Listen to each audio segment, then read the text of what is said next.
On Deputy Tommy Broughan. 10 minutes, Deputy. Thanks, Cathaoirleach, and thanks for giving me an opportunity to briefly talk on the issue of Brexit in this House. Like at the outset, let me say that I don't believe that Brexit is in our national interest, and there are so many areas where it would make our economic, political future very much more difficult than it might have to be otherwise. I do, however, think that the debate in the UK is a very valuable debate, and I suppose the British people have to be commended for the courage of looking at all aspects of the European Union at this particular point in history. Obviously, if they did decide to vote for Brexit, that would be very fundamental, but I think at least having the very general debate around how Europe operates, in particular around the accountability of European institutions, the transparency of European institutions, is very valuable. I mean, there's nothing, people sometimes think that, history has inevitabilities about it. There's nothing inevitable about history. I met former Commissioner Burke of Fine Gael, I think when it was in the era he was the European Commissioner in the 70s, that Greenland left. Although Greenland is attached to the Danish crown, it decided to leave the European Economic DEC at the time. There was a lot of sadness, I think, about that because of the, obviously the opportunities for development both in the rest of Europe, in Denmark and in Greenland.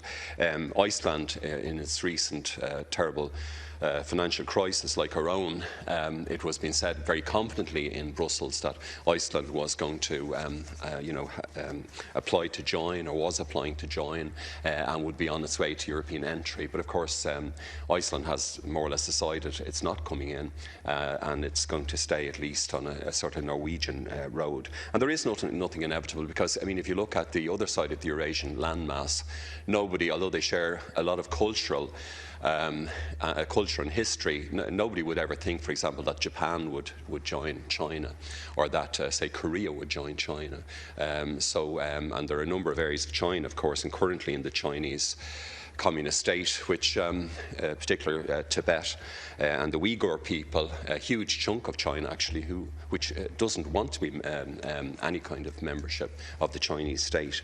So there is nothing inevitable about it. The party I belonged to for most of my political career opposed entry into the European Union in 1973. One of the issues at the time, I think, was our fisheries, and there's no question that our ocean, our fifth province, if you like, our fisheries were kind of sold down the river in the deal that was made in 1972, and obviously our agriculture was protected and enhanced, but our fisheries did very, very badly. I think most people feel, looking back over the years since we joined, however, that particularly the years of social Europe in the 1970s and 80s, we had many valuable developments where this country was assisted and helped by Europe to bring our legislation up to modern standards and to support modern social programmes. But since I suppose the early 1990s, many people have had second thoughts about aspects of Europe, particularly the development of the financialisation of banking, and the development of a cutthroat, if you like, capitalist regime in several members of the European Union, which I think has given people cause for thought, and people feel that maybe we should step back and look at how Europe has developed and will develop into the future.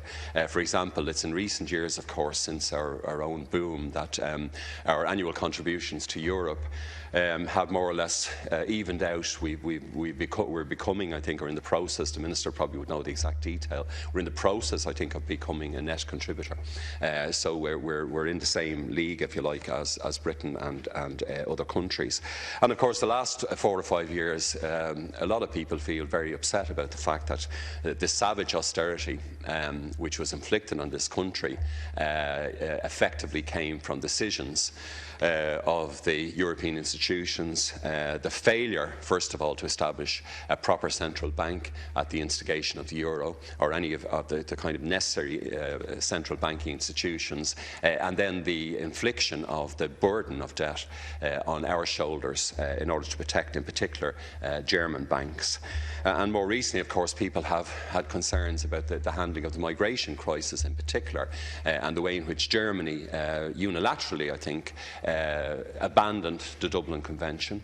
And was seemingly prepared to put, its political ideals in front of, if you like, the ideals of the 28 nations, or put it like this, was not prepared to work for a European-wide and urgently necessary solution, I know, to people who are fleeing terror and war in countries like Syria.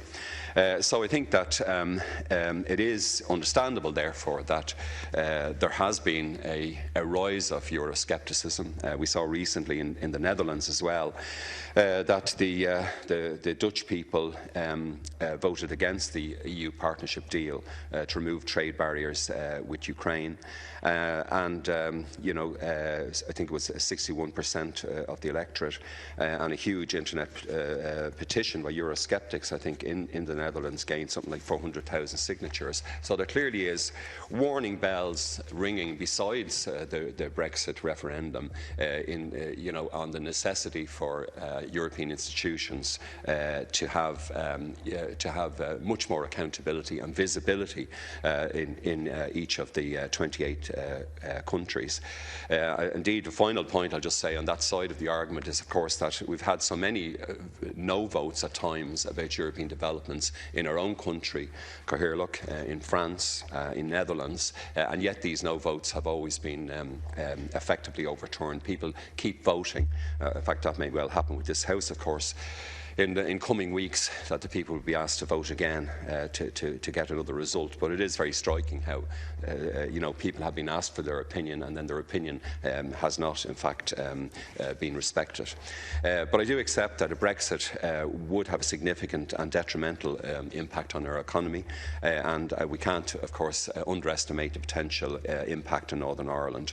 As previous speakers have said, while our export-imports to the UK is vastly different in percentage terms than it was, say, in the early 1970s. The UK still remains a very fundamental market, and of course over 90% of our imported energy products came from the UK in 2014.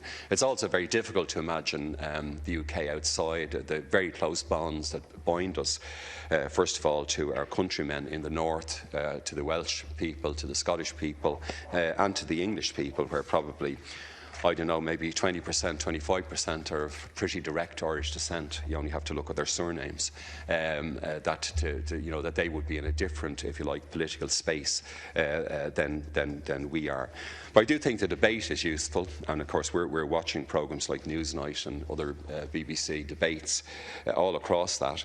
I think also the UK's apparent achievement for itself in abandoning the principle of ever closer union is probably an important milestone, because obviously the future of Europe and this diverse continent, with all its different cultures and languages, as well as the common culture through Christianity and through our general history from the time of I suppose the Roman Empire and before it, means that we have to have, I think, a varied approach to the future and to the future development.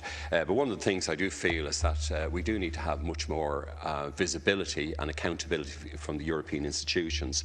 For example, our MEPs, the relationship Cathaoirleach of the MEPs with this House is still very unsatisfactory, and ordinary people will say, again, even political activists, they don't even know the names of several of our MEPs after, a few months after the election, and that's kind of unacceptable. And obviously there's a job for the MEPs to do as well, but they can very easily become very, very remote. Negotiations, I think, around the proposed TTIP, the Transatlantic Trade and Investment Partnership, are reportedly being accelerated, for example. Yet we haven't really had a chance to have a proper national discussion in this House, and indeed on other very significant agreements. Obviously, my hope for the referendum is that the UK electorate do choose Cathaoirleach to remain in the EU, but that the conversation that the current English government has started will continue at a European level, and that we look at the reforms necessary to bring Europe much closer to us, and also to accept the diversity. I mean, Europe's strength, the greatness of European civilization has always been its diversity. Our own nation alone, for example, has contributed so much to human history and to the arts, literature, politics, economics and so on. So have all the other 28 and the other countries presumably in the future that will join. But we need to have, I think, a Europe that will be, if you like, relaxed and broad enough to take different, well, I would say in the end of the day, maybe a confederate path rather than a federalist path into the future. Thanks, Cathaoirleach. Thank you, Deputy.